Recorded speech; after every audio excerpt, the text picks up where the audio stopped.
muito bom estar com todos vocês ligados no Cabeça para Cima, e hoje nós vamos debater um tema que deve nos levar à reflexão. É um desafio, o jeitinho brasileiro. Né? A gente fala, mas o momento que nós estamos vivendo, em termos de política, em termos de crise, tem levado-nos a refletir mais sobre se o jeitinho brasileiro, de alguma forma, pode estar relacionado com a situação que nós vivenciamos agora.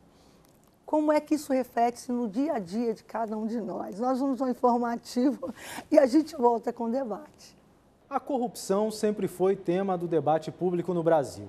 É o tópico mais tratado pela mídia atualmente e tem sido tão recorrente nas discussões cotidianas que temos a impressão de que a corrupção é maior hoje do que antes, ou mais além, que o Brasil é um país que possui a corrupção como a sua marca. Alguns estudiosos chegaram a estabelecer o Brasil como o país do jeitinho. O potencial brasileiro para a improvisação e para a criatividade, características centrais do jeitinho, é ao mesmo tempo algo que podemos sentir orgulho e vergonha. Da mesma forma que o jeitinho se refere a uma habilidade para a resolução criativa de problemas, também se refere à nossa capacidade engenhosa de agir corruptamente para obter benefícios pessoais de maneira criativa. Tanto na antropologia quanto na sociologia, o fenômeno do jeitinho brasileiro tem sido muito estudado e enfatizado como um aspecto central da identidade cultural brasileira. O termo transmite a ideia de que nós, brasileiros, temos uma relação peculiar com a corrupção. Para debatermos esse tema tão relevante, Carlos Alberto Medeiros, escritor e mestre em ciências jurídicas e sociais. Professor Carlos Alberto, bem-vindo, muito bom tê-lo aqui. É um prazer estar de novo aqui. Tá certo.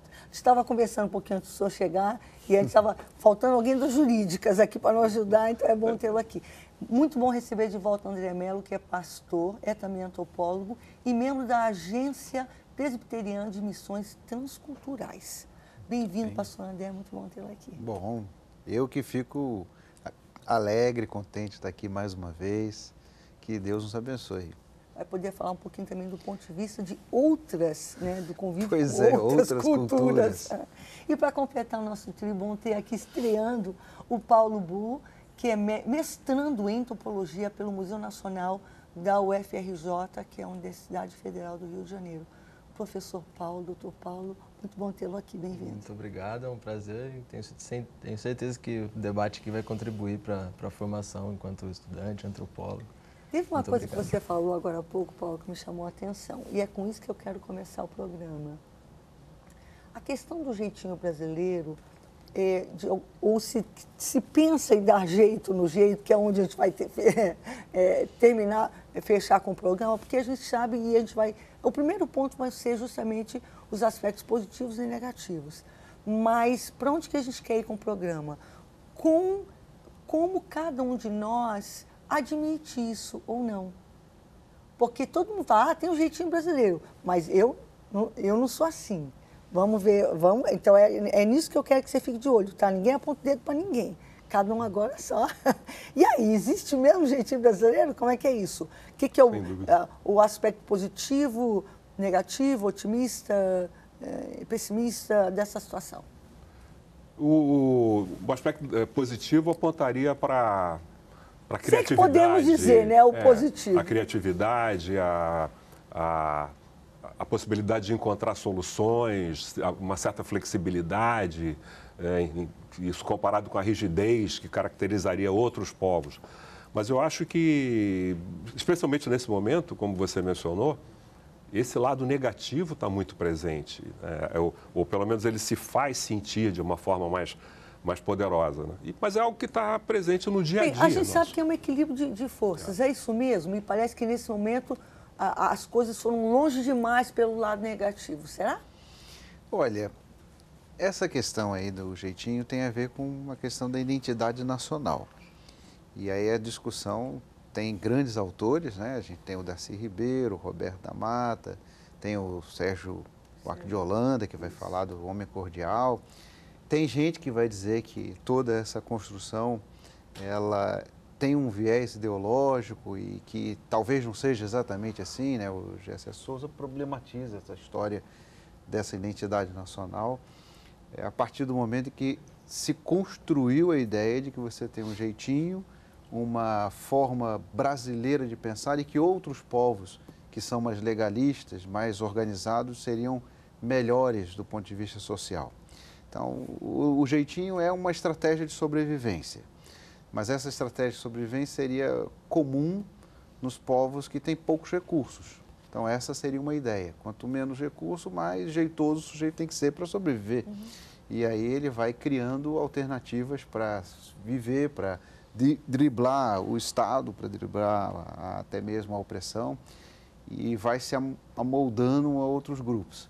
Por outro lado, você tem essa discussão de que não há muito respeito aos limites, não há respeito às leis, e até mesmo a construção da legislação brasileira, ela abre espaço para o jeitinho dentro da lei, né? Então, é uma coisa curiosa, você regulamenta alguma coisa, mas não regulamenta tudo.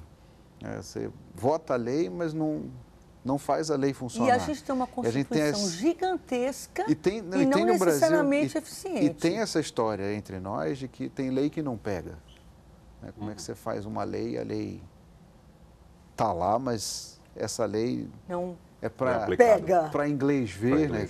Uma lei que não é construída para ser lei. Como a própria expressão. Não, e às vezes por origem. A própria expressão, a expressão histórica é essa. Você cria uma lei que diz, está proibido o tráfico de escravos no Brasil. Essa era uma lei para inglês ver, porque a lei continuou vigente, enquanto isso as pessoas continuaram fazendo aquilo que era proibido por lei.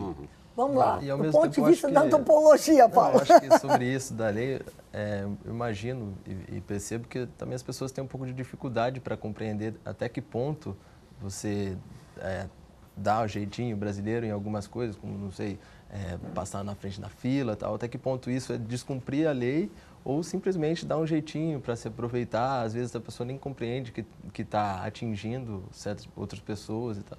Acho que isso é uma dificuldade também, assim, de você ter pouca formação em direito na escola, no ensino básico, né? Isso é uma dificuldade. Você tocou numa questão, Paulo, que, vamos lá, a gente já estava falando sobre isso. Já puxou para o direito aqui. Já puxou. Mas antes vamos botar isso para o segundo bloco, só para quem... Eu acho que nem seria necessário, mas vamos lá. Você que está em casa, quando a gente fala do jeitinho brasileiro, todo mundo acho que sabe do que a gente está falando. Porque a gente pensa assim, não, mas é assim em todo lugar. Não é, não. Tá? Não é, não. Cada país, cada cultura, e cada um também fica no seu quadrado. Cada região do Brasil também isso, é diferente. Você disse tudo. Não apenas o país como o Brasil, mas os Brasis, né? As diferentes regiões do Brasil. Porque esse é um erro muito comum, né? Que a gente encontra nas várias áreas de ciências sociais, ciências humanas. Quando se fala de Brasil, se fala de um todo. Identidade nacional. Você falou muito bem. Isso é uma coisa construída. Isso é uma coisa construída com determinados objetivos, não necessariamente maléficos, mas, enfim, existe ideologia dentro porque disso. Quando a gente fala ideológico, vamos já ficar... Não. Ideologia está presente o tempo todo, né? Nós somos criados, nós aprendemos a ver o mundo. Nós não podemos ver como um viés negativo, é algo que está ali. É algo que existe. Agora, o que me afeta mais nesse lado, a mim como pessoa, aquilo que me toca mais no dia a dia, é no que isso leva para a falta de civilidade. Então, que é aquela coisa das pessoas... falta de noção. Essa coisa, não apenas de furar a fila, de sentar no lugar do idoso... De estacionar. De estacionamento, enfim, que não pode. De ocupar, por exemplo, isso é uma coisa que eu aprendi lá fora. A gente não existe essa preocupação de ensinar isso. Quando a gente está numa esteira rolante ou numa escada rolante, a gente fica parado, fica à direita para deixar as pessoas passarem, que estão com mais pressa, pela esquerda. Não, junta aqui todo mundo e fica todo mundo parado, impedindo os outros, e ninguém se preocupa com isso. Quer dizer, essa é uma coisa que tem que ser combatida. E claro que aí, por exemplo, um programa desse tipo está atacando, né? Você está tendo um grupo de pessoas que está assistindo e que pode se conscientizar. Mas precisa de ser feito em uma escala muito mais ampla. Quando você não tinha chegado, a gente está na cara, né? A gente ficou esperando pelo Carlos Alberto umas 3 vezes, mas a gente estava conversando justamente como a exposição a outras culturas é justamente um elemento muito importante para você se ver e construir e admitir a sua própria cultura. Então, tem coisas que você convive com elas e você nem as percebe, porque elas estão ali no teu cotidiano, então o mundo inteiro é assim. Quando você sai e você vê que o mundo inteiro não é assim, é muito diferente, você fala, opa, e a gente se ajeita, a gente se adequa rapidamente. Não é uma questão de educação, então? É uma questão de educação, eu acho que também é uma questão de experiência, de consciência, assim, de você saber que ao estacionar o carro na vaga de idoso, ao invés de estar, não sei, se aproveitando de uma situação e estou atrasado, não vou prejudicar ninguém, você pensar que aquilo vai... vou ali rapidinho. A gente usa até o diminutivo. Isso é uma tendência, assim, pessoal, de você sempre pensar no lado que não vai prejudicar, que aquilo não está descumprindo uma lei, está dando um jeito que não vai ser tão prejudicial assim. Eu estou dando um jeitinho. É um jeitinho necessário naquele momento. Um jeitinho necessário. Até que ponto, quando a pessoa... Mas aí, por exemplo, você tem outros estados do Brasil, até citando esse exemplo da vaga, né? Que a gente pensa, o jeitinho é nacional, mas você tem outros lugares do Brasil onde esse tipo de coisa não é tolerado. Não é tolerado. Então você recebe um aviso, no caso, dizendo essa vaga não é sua nem por um minutinho. E a pessoa coloca lá o aviso e multa, então, e tem uma sanção e uma punição para que você, com o seu jeitinho, não prejudique o direito do outro.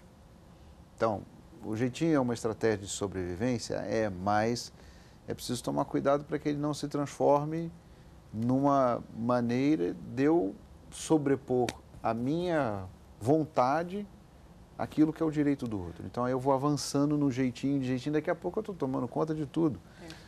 Falando disso, eu me lembrava de Brasília, que Brasília tem uma cultura própria, eu sei, mas ela... Do ponto de vista do trânsito... Civilizatória, ela... Eles obedecem. Você quer atravessar numa faixa de pedestre, você faz o sinal, todos os carros param. Essa é uma coisa que me impressionou em Brasília. E não se buzina como se buzina aqui, ou seja, é possível ser de outra forma, com certeza. Mas aí a gente pergunta até onde isso é resultado da natureza humana e até onde isso é da cultura. Porque se nós social própria daquela cidade. Se a organização social cria sanções e vai controlando um jeitinho, nós estamos falando de identidade nacional ou nós estamos falando de uma natureza humana que é mais global e que precisa ter duas coisas, do meu ponto de vista. Mas vamos lá. Deixa eu colocar uma questão aqui. Eu vou usar a palavra civilização, ou gestos, ou ações civilizatórios.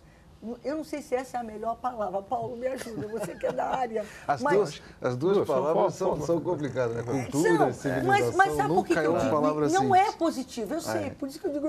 Mas assim, o que eu quero dizer com isso? Por exemplo, quando você...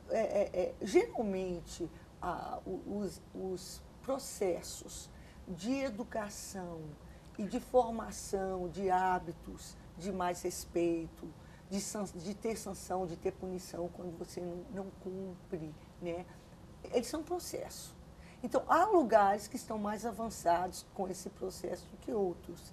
Há muitos lugares do Brasil diferentes. E é interessante que a gente vê isso até em escolas. Por exemplo, há escolas no Cafundó, do Piauí, que conseguiu um nível de excelência. O que isso tem a ver? De repente, eu vejo aquilo como um polo. Por quê? Se ele está conseguindo impactar lá no Enem, lá na outra ponta, alguma coisa está acontecendo nessa ponta. Mas voltando à questão civil, desculpa a palavra, mas, por exemplo, tem coisas que a gente não gosta.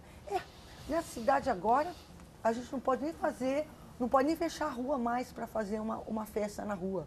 Tem que ir lá na prefeitura pedir permissão. Bota no condomínio, fica mais fácil de entender o problema. Não, mas eu digo rua, porque condomínio é muito Rio de Janeiro. Se reuniu, é muito Rio. Mas, tipo assim, como a gente está no Brasil todo, em cidades grandes, pequenas, de muitos tamanhos, então, aquilo que, de repente, numa cidade menor, ninguém mora na rua mesmo. Vamos fechar a rua. Dependendo da cidade, você não pode fechar a rua. Claro, a pessoa pode tirar esse negócio daqui, não é assim. Você pegou a permissão? Cadê teu alvará? Cadê tua... Isso, para mim, se chama civilização, regra.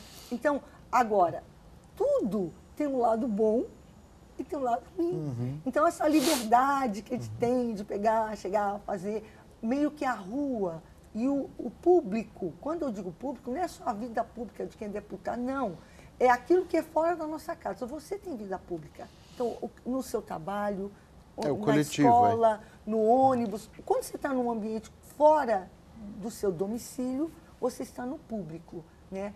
Nós temos que entender que, eu creio, daí essa justamente é a proposta para o segundo bloco, até que ponto a questão do jeitinho brasileiro não está associada a nós tratarmos o público como privado. Claro. Há uma extensão, Acho que tem. mas a gente volta já. Pois é. Cabeça pra cima. Cabeça pra cima. E a gente continua debatendo no intervalo. Hoje nós estamos falando sobre o jeitinho brasileiro. Muito bom estar com vocês. Sempre a Celeste, que está aqui no Cabeça para Cima. De vez em quando eu tenho a oportunidade de poder cooperar. E como eu gosto. E a gente está aqui, como sempre, convidando você, que está ligadinho com a gente na Boas Novas, a participar. Sugira o seu tema, aquilo que você quer ver debatido aqui no programa. Mande para a gente um zap. Os contatos estão todos aí na tela. Um e-mail.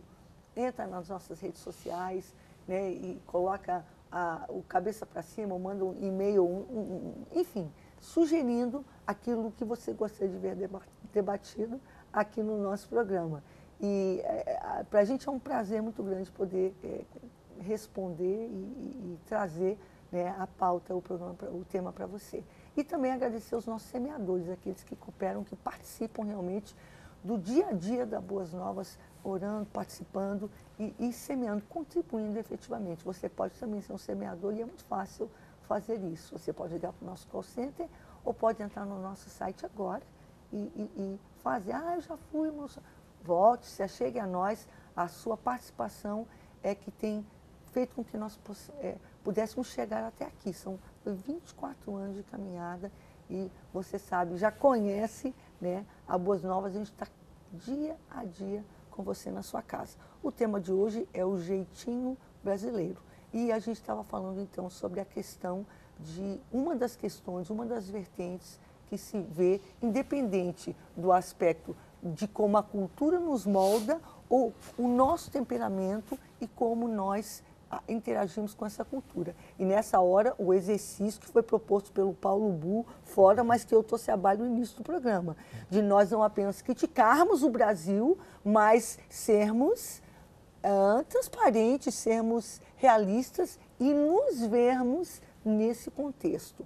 Como é que fica, então, essa problemática que vem com esse cordialismo de considerar, de certo modo, o público a extensão do privado? A gente vê isso agora, essa expressão, inclusive, usada com essas letras, né, aplicada a políticos que simplesmente perderam completamente toda a noção e trataram a coisa pública.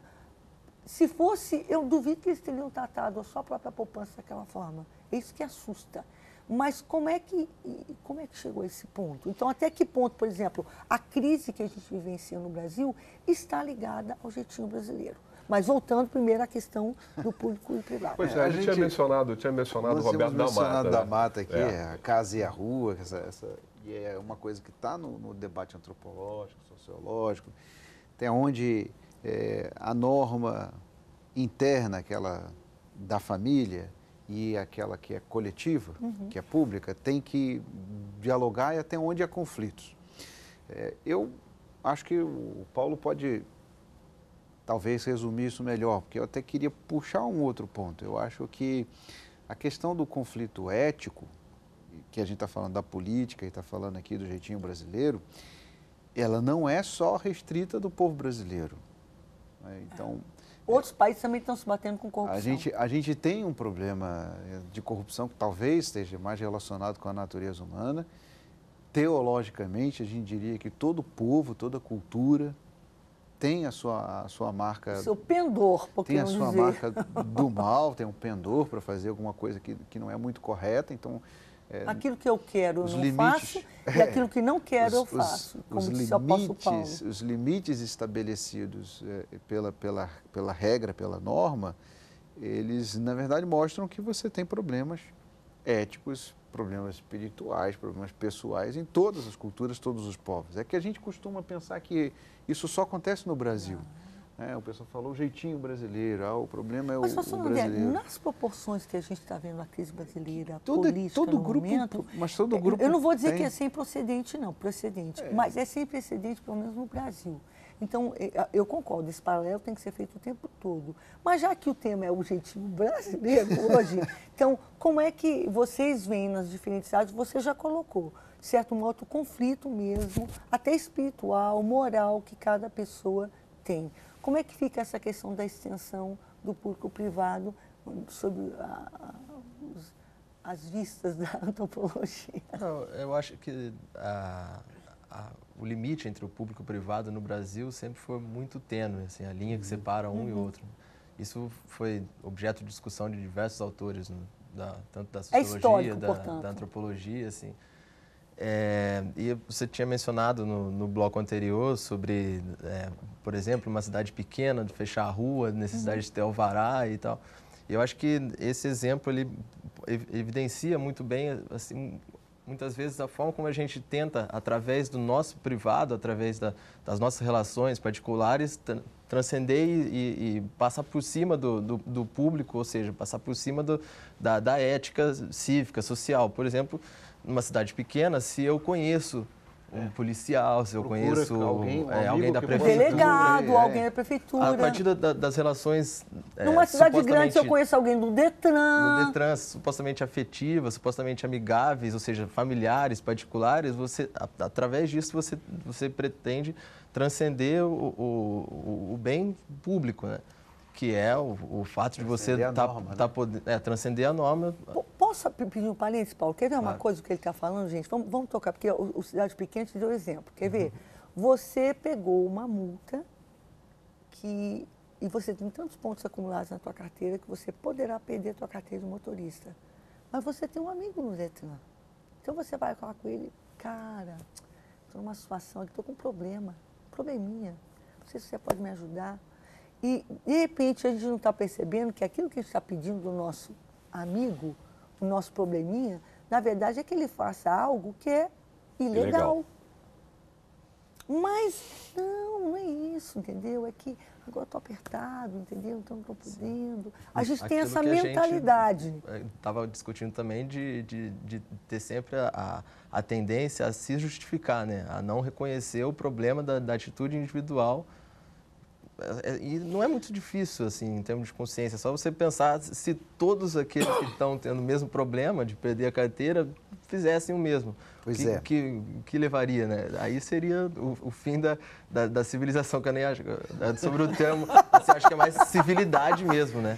Não, mas de repente nem civilização. Civilidade. Pronto, aí a palavra boa. Humanidade, mas eu acho que aqui nós temos um ditado que diz isso de uma maneira clara, né? Aos amigos tudo, aos inimigos a lei. Quer dizer, você pensa que a norma ou a lei, ela é feita... Isso é histórico? Para punir o outro. Isso é histórico. De certa maneira, a gente pode dizer que isso também é global, é humano. Esse problema ético está em todo lugar. Você vai ver que em vários lugares onde os poderosos têm condições de proteger os seus aliados, eles vão fazer isso. E vão aplicar a lei para o adversário. Então, isso faz parte da história da humanidade. E aqui no Brasil, o problema é que as pessoas não reagem mais a isso. Mas que talvez o nosso problema hoje não está só da gente constatar isso que estamos falando aqui, mas... Vamos falar com o nosso consultor jurídico.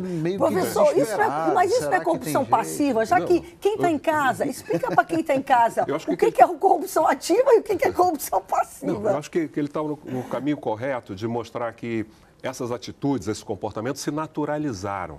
Então as pessoas fazem porque sempre foi assim, eu aprendi assim, minha vida foi assim. E eu creio que a forma de enfrentar isso, acho que você sugeriu num determinado momento, que seria o seguinte, ao mesmo tempo, educação e punição.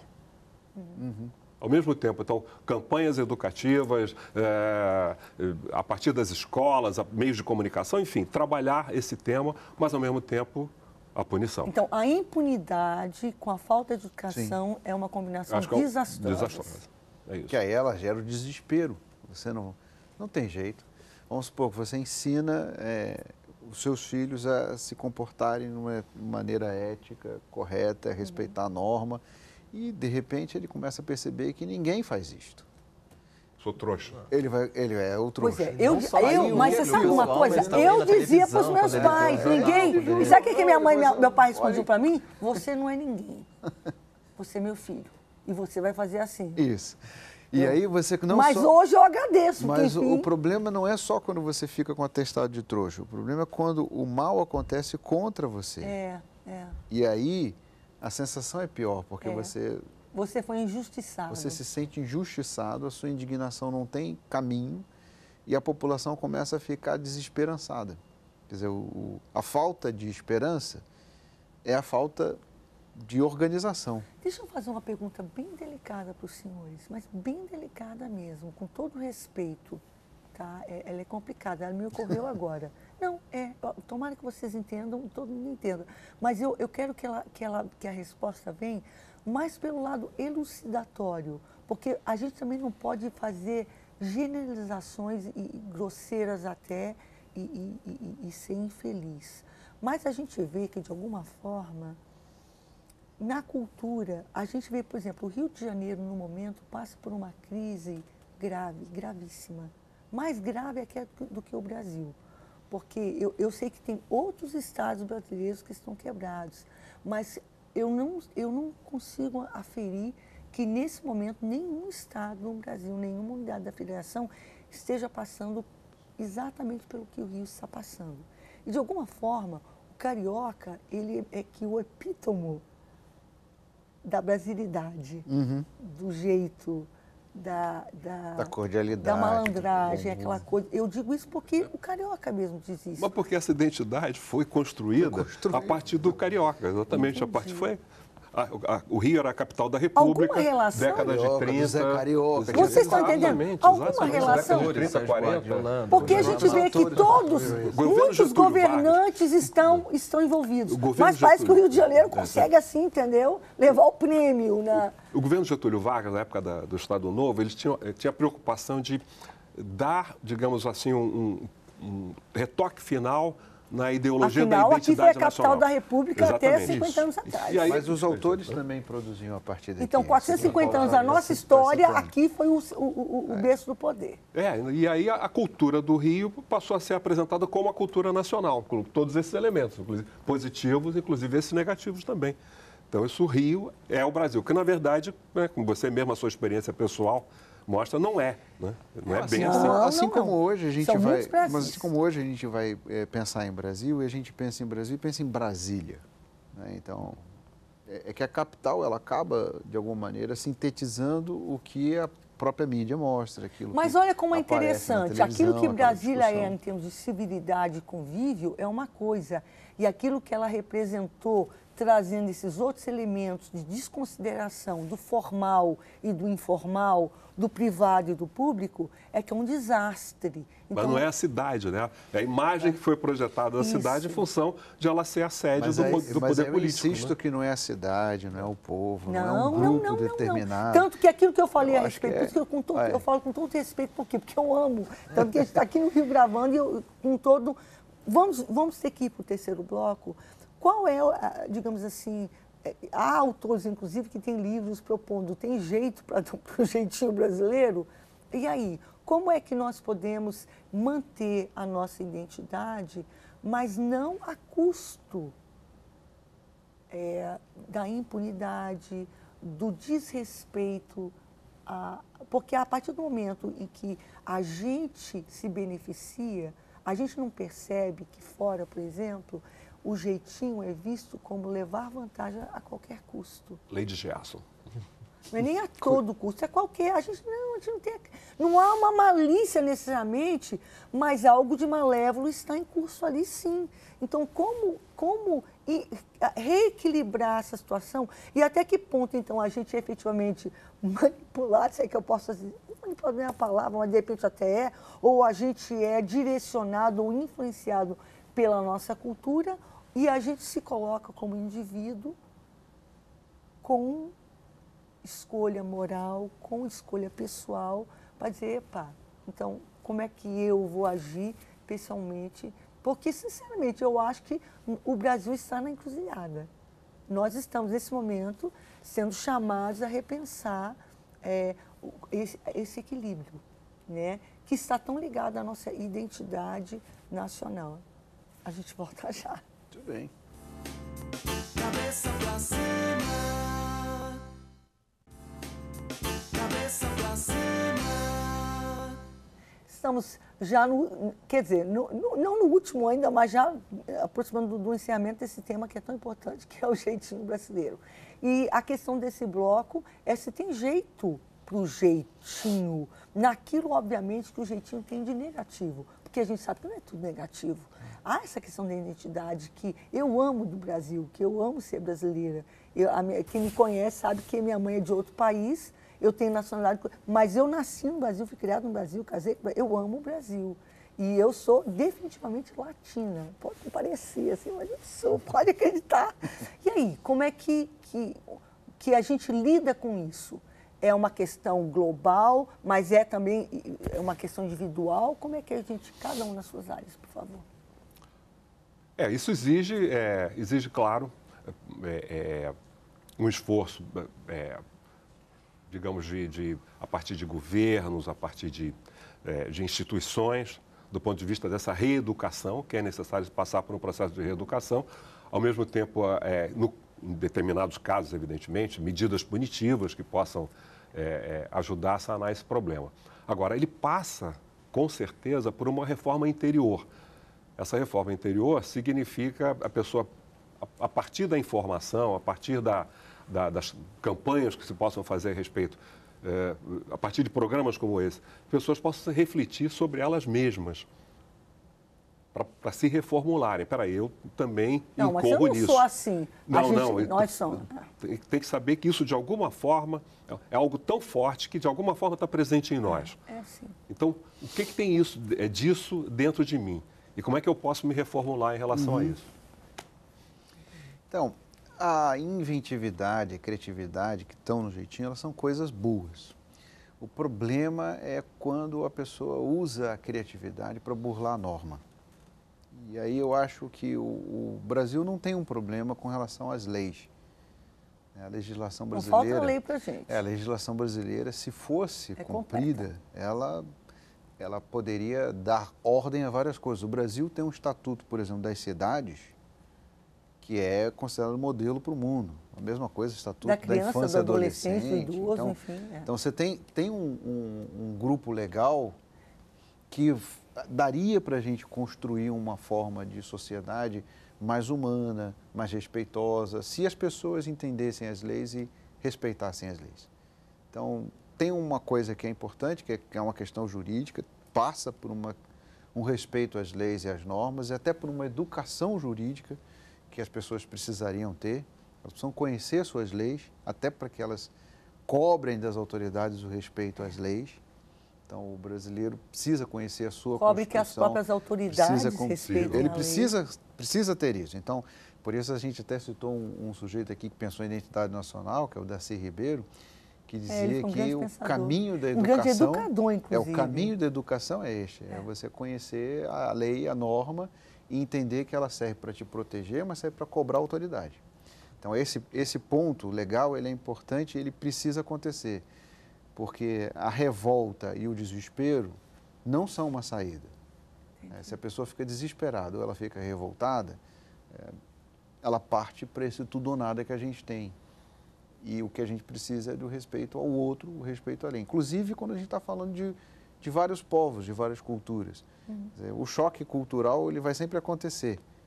O choque entre pessoas, entre a norma da casa e da rua, sempre vai acontecer. Mas quando a gente tem algum tipo de construção legal e a lei existe para isso, é para separar o que você pode fazer, o que você não pode, qual é a norma que vai ferir o direito do outro. E a construção da sociedade passa por isso.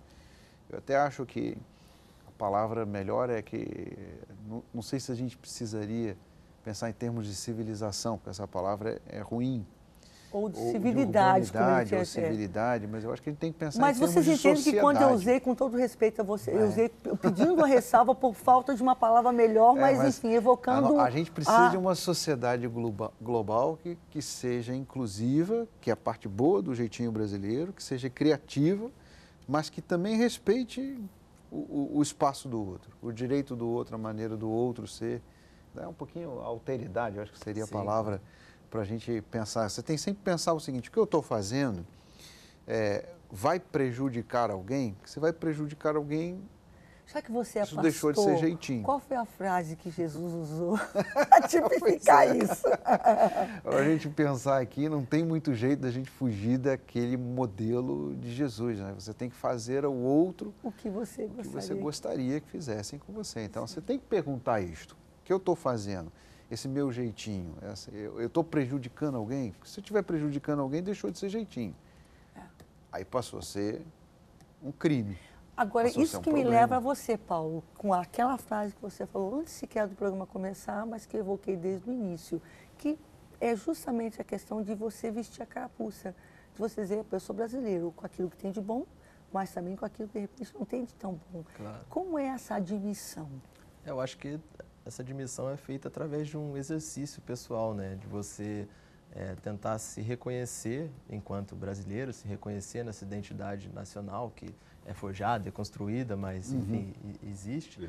E tentar o exercício justamente de ver até que ponto você está reproduzindo isso, né? Não só nas suas relações dentro de casa, mas também nas suas relações públicas e tal.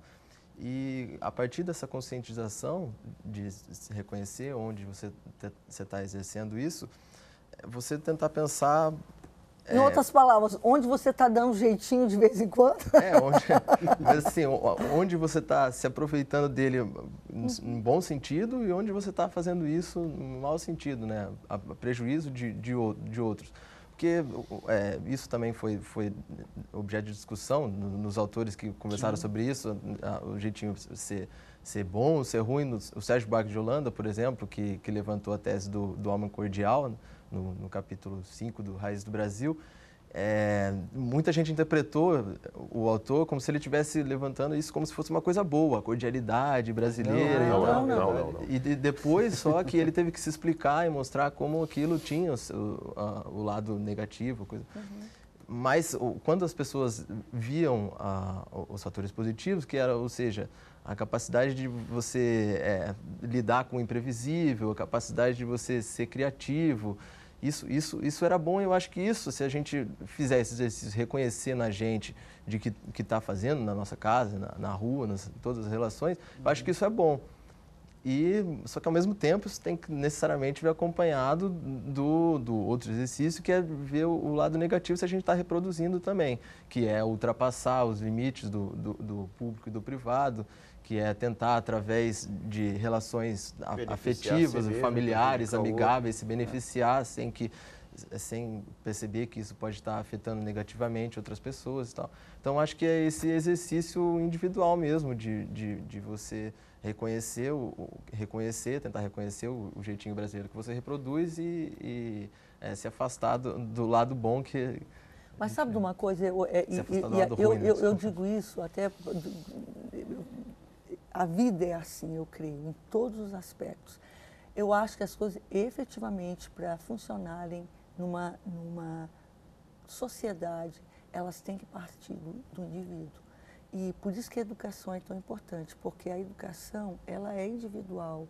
Você pode ter uma sala de aula, um coletivo ali, mas onde cada um daqueles vai chegar depende do esforço e do aproveitamento da interação de cada indivíduo.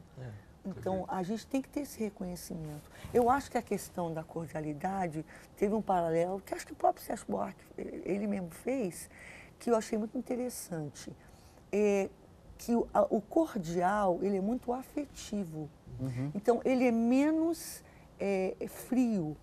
Ele não vai tanto pela letra da lei, não vai tanto ele é menos racional e mais emotivo. Então, por exemplo, culturas mais racionais, que a gente fala, que a gente, com todo respeito, obviamente, mas é como a classificação é feita, me parece. São mais frias, por exemplo, as orientais, os japoneses, por exemplo, eles têm uma formalidade muito grande. E essas convenções são respeitadas.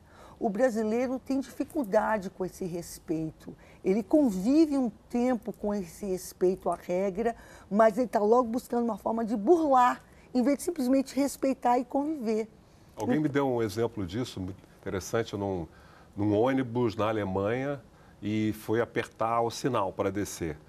Mas alguém já tinha apertado. Aí aparece uma mão, isso já foi feito. Não, a gente tem um exemplo, gritante que aconteceu. Você Não falou, precisa ficar lá você apertando falou 10 vezes, né? Você falou dos orientais, nós tivemos um exemplo gritante aqui dentro de casa, na Copa do Mundo, né? Quando eles simplesmente recolheram o lixo, né? E cada pessoa fez isto espontaneamente. Naturalmente. E aí você começa a perceber, peraí, né? É coisa da naturalização, né? Enquanto pra gente está naturalizado que aquilo vai ficar sujo, depois os faxineiros vão lá, vão cuidar. Depois vai aí tirar o está trabalho. naturalizado que não. Mas a rua é de todos nós. Eu próprio. A rua é de todos nós. Devia ser essa a visão, mas é o que o da Mata mostra. A visão de que a rua é de todos nós, mas não. A rua não é de ninguém. É, sim. Então, aquilo Isso que eu aqui não faço na minha casa, eu faço na rua, porque a rua não é de ninguém. E, no entanto, o que de leva todo esses mundo, não é orientais, de ninguém, né? o que O leva público não é de ninguém. os orientais a fazerem isso é a percepção de que aquilo é de todos. É de então, todos. eles têm que contribuir para o todo. Mas veja, não são só os orientais. Ah, não. Não. Vários povos que nós chamamos incivilizados e primitivos têm uma noção de coletividade, de coletivo, mas... de cuidado muito maior do que o nosso. Tem muitos grupos indígenas, muitos grupos quilombolas, que cada um cuida do seu espaço e cuida do espaço de todos. Então, é importante que a gente tenha educação e tenha uma construção. Só tem um minutinho, mas de repente no comentário final, quando a gente voltar. Nessas horas, e claro que essa exposição a outra cultura, para mim, ela é um fator importante, individual. Nem todo mundo pode ter, obviamente, essa oportunidade. Mas ela é uma oportunidade ímpar. Por quê? Porque ela nos faz deparar com o que nós realmente somos. Digamos assim, às vezes até repensar o que precisa ser repensado. Sim. Só que nesse processo, muitas vezes, as pessoas são muito pendulares. É mesmo, aí tem que ser igual a Coreia. Daí a gente já pensa, não, o professor lembrou muito bem, não quer ser igual a Coreia, não. Lá o índice de suicídio é muito alto, alguma coisa está errada. Está entendendo? Então, não é por aí. Eu acho que a gente tem que nós temos que ser quem nós somos, mas nós temos que aprender, nós temos de alguma forma refletir. A gente não tem que, porque alguém bateu a cabeça, ela bater também. Por que a gente não pode ir lá aprender com o exemplo do outro e corrigir aquilo que a gente precisa? Você falou de uma coisa importante no intervalo, que é essa questão da comparação com outras culturas. O que ela possibilita, essa comparação? Exatamente, ela mostra que aquilo que a gente tem como natural não é necessariamente assim. Né? Que existem outras possibilidades. Absolutamente não. E aí eu acho que o exemplo dele, aquilo que é natural para eles catar o lixo, já não é para nós. Não, e como ele mostrou, isso também está presente aqui, em subculturas aqui dentro do Brasil. A gente tem que aprender também com esses outros povos, digamos assim. Né? Você tem... Que não tem apenas a ver com aquilo que a gente chama de civilização, mas até com... E não significa necessariamente abandonar os seus, é olhar criticamente para os seus. Isso pode ser feito de uma outra forma, né? Tanto que eles fazem assim. É isso. A gente vai ao intervalo e volta para encerrar. Cabeça pra cima. Cabeça pra cima. A gente vai terminando o programa Cabeça para Cima de hoje. Foi top. Obrigada, senhores, pela presença. Professor Carlos Alberto Medeiros, muito grata. Comentários finais. Olha, você enfatizou no início esse momento que a gente vive no Brasil, as dificuldades, enfim, essa crise, inclusive ética, que a gente atravessa. E aí eu creio que iniciativas como essa, cada um fazendo o seu... O diálogo, o debate. Estabelecendo o diálogo, tentando trazer novas ideias, novas reflexões. Acho que esse é o caminho, é um caminho, não é o caminho, mas é um caminho para a gente melhorar. Isso, o fato de ele estar sendo realizado nos dá esperança, significa que tem coisa se movimentando também nessa sociedade num outro sentido. Eu concordo. Pastor André Mello, é pastor e antropólogo também. Obrigada pela presença. Bom, eu que agradeço. Eu acho que nessas palavras finais, a gente já citou aqui o que Jesus colocou, né? Que precisamos fazer ao outro aquilo que a gente gostaria que fizessem a nós. Mas eu também acho que tem uma coisa importante que a gente precisa dizer. Uma parte boa do jeitinho brasileiro, da maneira do povo brasileiro ser, é de estabelecer pontes de diálogos interculturais. Então, o Brasil, o Rio de Janeiro, de uma maneira geral, nós não somos fechados a estrangeiros, a outros grupos, a outras ideias. Então, é bom a gente fazer essa avaliação, né? Será que nós estamos sempre certos em tudo? O que a gente pode melhorar? Como é que a gente pode fazer uma sociedade melhor, uma cidade melhor? E até mesmo aprender com outros povos aquilo que eles fazem de positivo. A gente citou aqui o exemplo dos orientais recolhendo lixo, né?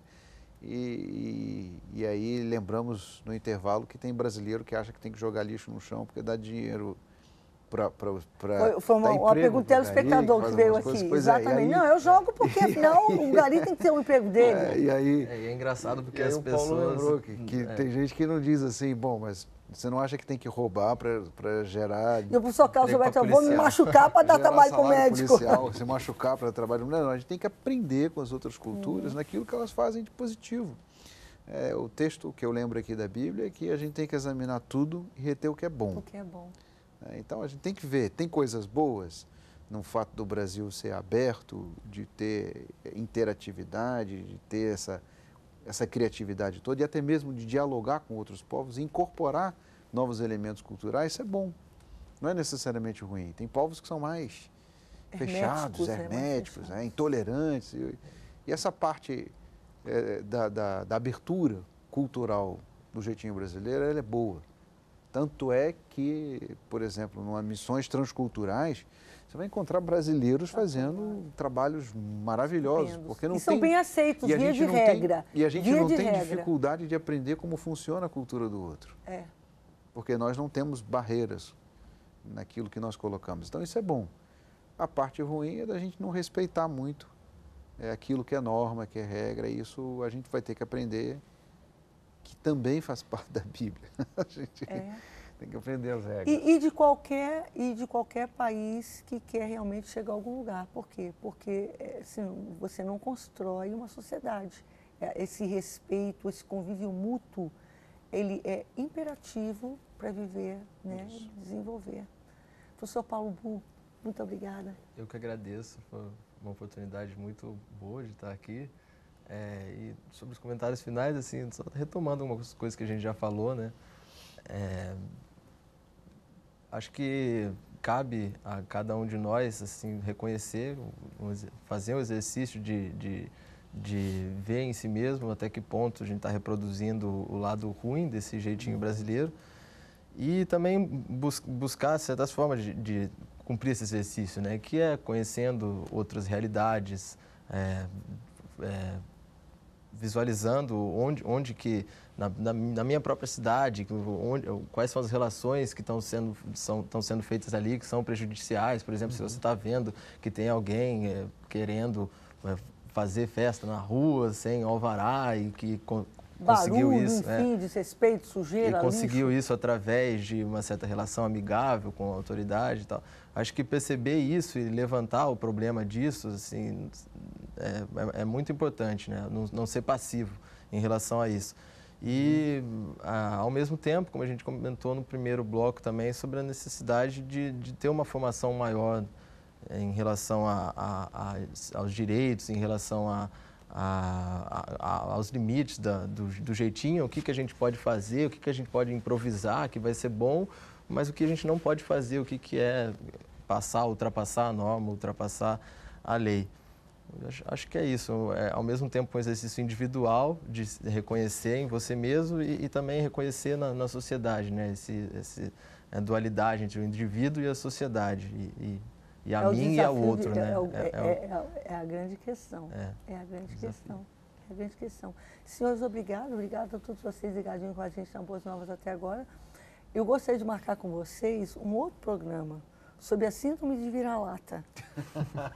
Eu nem toquei nisso no terceiro bloco, não vou nem tocar nesse assunto, porque vai desandar tudo. Porque, às vezes, quando a gente não... O lado negativo, o downside que a gente fala, o lado negativo de você ter essa ambiguidade que você leva, mas que não é tão legal, finda que você fala, não, porque a gente é bagunçado. Não, eu acho assim que o Brasil tem tudo para dar certo, mas a gente tem que lidar com essa questão, com esse equilíbrio do coletivo, né, e do individual. Certamente com Deus está aí para ajudar a gente. Eu creio com isso e trabalho nesse sentido. E a gente termina o programa de cabeça para cima com o pastor Lucas cantando. Vamos lá.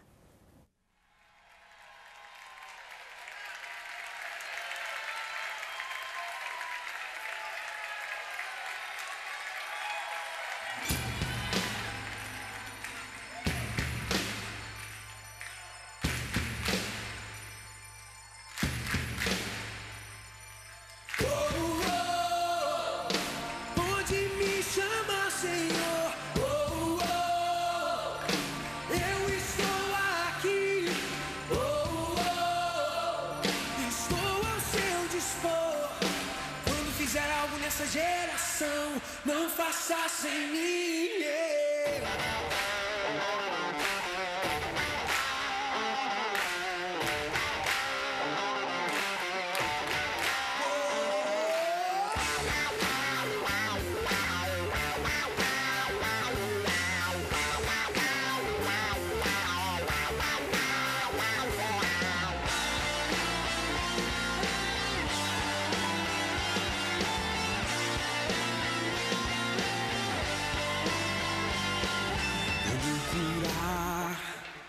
Me usa pra orar, quando falar, deixe-me ser um profeta, quando mover, enche-me de ti. Quando fizer algo nessa geração, não faça sem mim. Pode me chamar, Senhor. Eu estou aqui. Estou ao seu dispor. Quando fizer algo nessa geração, não faça sem mim.